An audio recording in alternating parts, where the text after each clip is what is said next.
नमस्ते।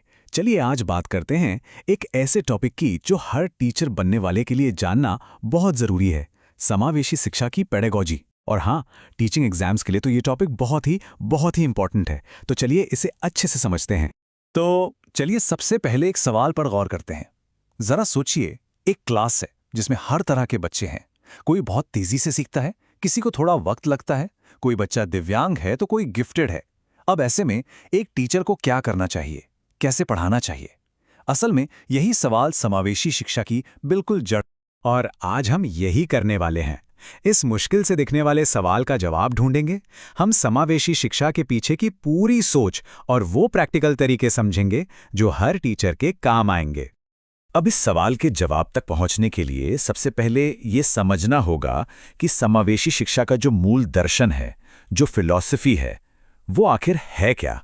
अगर बिल्कुल सीधे शब्दों में कहें ना, तो समावेशी शिक्षा का मतलब है हर बच्चे को, चाहे उसकी शारीरिक, मानसिक, सामाजिक या आर्थिक हालत कैसी भी हो, एक ही छत के नीचे एक ही स्कूल में एक साथ पढ़ाना और सबको सीखने के बराबर मौके देना। मतलब किसी को भी पीछे नहीं छोड़ना है, सबको साथ लेकर चलना है। अब ये देखिए, ये स्लाइड सबसे कमाल की बात बताती है। ये सोच में आए एक बहुत बड़े बदलाव को दिखाती है।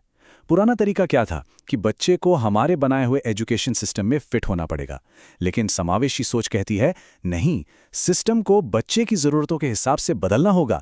यही है असली माइंडसेट शिफ्ट। अच्छा, तो ये तो समझ आ गया कि इंक्लूसिव एजुकेशन क्या है, पर असली सवाल तो ये है कि इसे क्लास में लागू कैसे किया जाए। इसके लिए कौन से सिद्धांतों, कौन से प्रिंसिपल्स को फॉलो करना होता है, चलिए देखते हैं। सबसे पहला और सबसे जरूरी सिद्धांत है बाल केंद्रित शिक्षा। मतलब क्लास का सेंटर पॉइंट कोई किताब या सिलेबस नहीं, बल्कि बच्चा खुद है। उसकी दिलचस्पी किस में है, उसकी क्षमताएं क्या हैं और वो किस रफ्तार से सीखता है, सब कुछ उसी के इर्द गिर्द घूमता है। फिर आता है दूसरा सिद्धांत। देखिए, हर बच्चा अलग है और उसके सीखने का तरीका भी अलग है। कोई देखकर सीखता है, कोई सुनकर, तो कोई कुछ करके। एक अच्छा टीचर इन अंतरों को एक प्रॉब्लम की तरह नहीं, बल्कि क्लास की खूबी, एक स्ट्रेंथ की तरह देखता है और उसकी इज्जत करता है। हमारा अगला सिद्धांत है लचीलापन, यानी फ्लेक्सिबिलिटी। सोचिए, एक समावेशी क्लास पत्थर की तरह सख्त नहीं हो सकती, उसे तो बांस की तरह लचीला होना ही पड़ेगा। और यही लचीलापन इसकी सबसे बड़ी ताकत है। और ये फ्लेक्सिबिलिटी चाहिए कहाँ? हर जगह। पढ़ाने के तरीकों में, बच्चों को सिखाने की स्पीड में, यहाँ तक कि उनके टेस्ट लेने के तरीकों में भी। मकसद ये नहीं कि सब एक ही रास्ते से चलें, मकसद ये है कि मंजिल तक सब पहुँचें। और चौथा बड़ा सिद्धांत है सहयोगात्मक शिक्षा, यानी कोलैबोरेटिव लर्निंग। जब बच्चे ग्रुप्स में, जोड़ों में एक दूसरे से सीखते हैं ना, तो वो सिर्फ किताबी बातें नहीं सीखते, बल्कि टीम वर्क, कॉन्फिडेंस, एक दूसरे की मदद करना, ये सब कुछ सीखते हैं जो जिंदगी के लिए बहुत ज़रूरी है।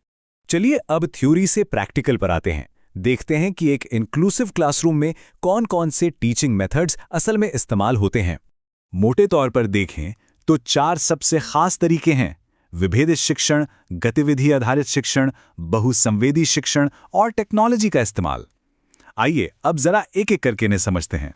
विभेदित शिक्षण का सीधा सा मतलब है एक ही टॉपिक, लेकिन पढ़ाने के तरीके अलग अलग।